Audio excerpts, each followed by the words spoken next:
Welcome to episode 2 of the BattleTalk show. I am your host, Noah Adamani, and good Lord Almighty, folks, did I have an absolute blast watching my beloved St. Louis Battlehawks sink the Memphis Showboats on Saturday afternoon at the Battle Dome in a 32-17 victory. Before the game, you can see it online, I predicted a 31-17 victory for the home team. So I was just 1 point off, and I have to say, I am absolutely grateful to be part of this fan base and to have been part of the 31,000 strong at the Dome on Saturday, as these fans, including myself, truly have an effect on the outcome of the football game in terms of bringing the intensity and showing love to the product on the field. And the UFL truly has a gem in the St. Louis Battlehawks fan base. But let's dive into the football game, as the win did not come easy, especially with a tight first half.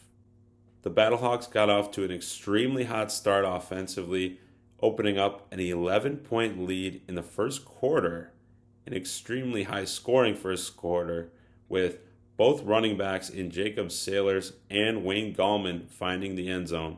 Sailors actually with a receiving touchdown.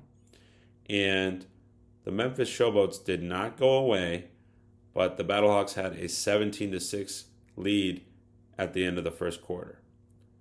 The second quarter was fraught with mistakes on both ends of the football, as Chris Payton-Jones had a costly defensive pass interference, which led to Showboats points. And on the offensive side, our fearless and consistent leader in A.J. McCarron had a rare out-of-character interception, which put the Memphis Showboats in great position to score. But going into the second half, the Battlehawks defense finally settled down. They were missing leaders in Pita Tamopenu and Ben DeLuca, but the man himself, returning from injury, Mike Rose, stepped up defensively, especially in that third quarter, shutting down the Memphis Showboats offense and ultimately taking Case Cookus out of the football game as he injured his throwing arm in the third quarter, which led to Troy Williams having to be the leader of the offense for the opposing team.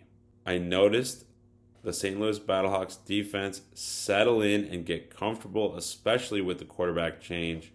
And ultimately, the energy inside the building allowed for the Battlehawks to run away with this victory in the second half and really open things up in the fourth quarter. There were 3 superstars on the offensive side of the football for these St. Louis Battlehawks, especially in the second half when the home team really just ran away with the football game. A.J. McCarron got very comfortable in the pocket and found his receivers, truly spreading the wealth.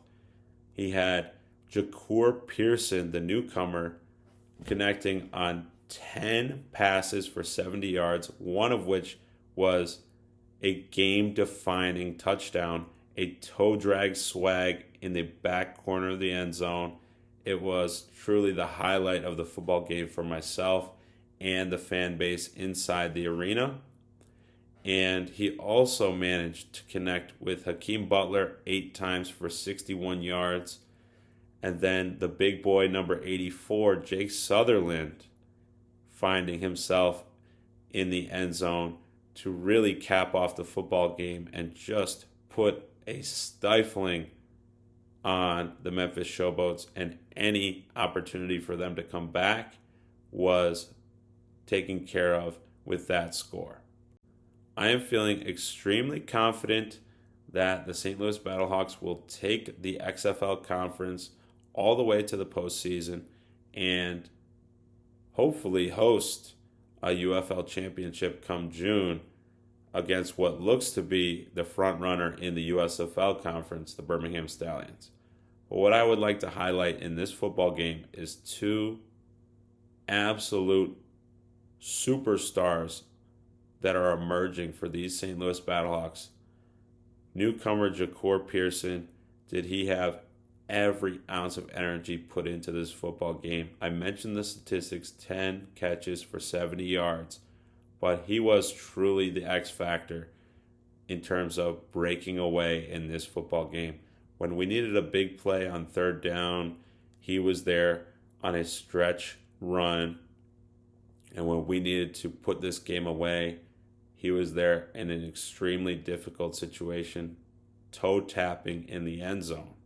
Another offensive player that I have to recognize is Jacob Sailors, getting the job done, receiving and rushing, as he had 103 rushing yards, one of which was a 57-yard run in the second half that had the St. Louis home crowd absolutely over the moon. And then, of course, his early touchdown in the first quarter out of the flat and just reaching over the pylon. It was a truly terrific showing offensively for those two guys. And, of course, A.J. McCarron. Yes, he had an out-of-character throw that led to an interception. But finding three different receivers in the end zone, Sutherland, Pearson, and of course Sailors. This football team was firing on all cylinders, and you have to give a tremendous amount of credit to number 10, A.J. McCarron, the leader of the offense and vocal leader of the football team altogether. Defensively, it was not an easy task putting these Memphis Showboats away, as I mentioned, because we were missing the XFL Defensive Player of the Year in 2023, Peter Penu. And we had guys step up. Mike Rose seemingly was glued to the football, whether it was a tackle for a loss or stepping out in coverage and having batted down passes. These are the type of plays that put football games away and can change the course of the season in terms of leaders stepping up down the stretch. As we look ahead, only 6 regular season games left, and the Battlehawks have a comfortable 3-1 record in the XFL Conference. Moving into Week 4, I am extremely confident in the Battlehawks' ability to advance and move to a 4-1 record. This will be the toughest opponent that the St. Louis Battlehawks have faced in the DC Defenders, who took the Birmingham Stallions down to the wire and made things extremely difficult for the undefeated team in the USFL Conference. And I will be honest, yes, we have a 3-1 record. We are truly pummeling teams, especially in the second half of football games where the going gets tough oftentimes, but the Battlehawks have been able to kick it into another gear, especially in their showing against the Showboats. But looking at Week 5, the DC Defenders are an extremely talented football team. Former Battlehawk Jordan Teamu is leading that offense. And this will be the tightest game that the Battlehawks have had, even considering that Week 1 loss against the Michigan Panthers, who could have predicted a 64-yard field goal to seal the deal for Michigan. That was a fluke. That was a spectacular kicker in Jake Bates that will likely be playing in the NFL come September.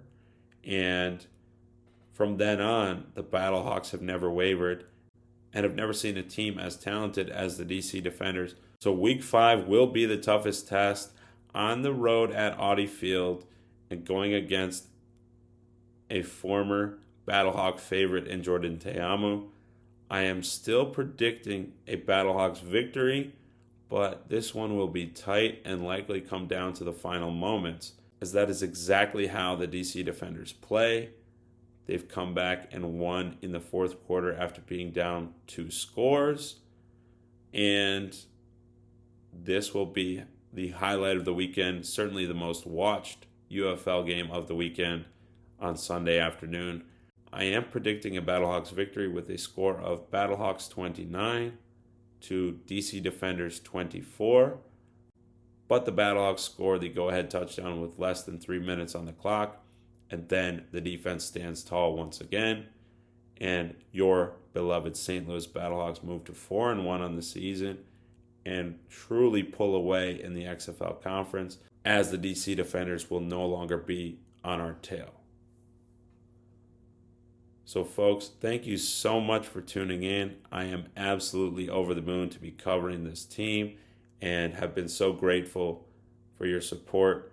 Please make sure to subscribe on the UFM YouTube and follow along with me on Twitter at Noah Adamany, as I will be covering the Battlehawks games every weekend on social media and of course here on YouTube. So folks, always remember this: call is law. Let's rock.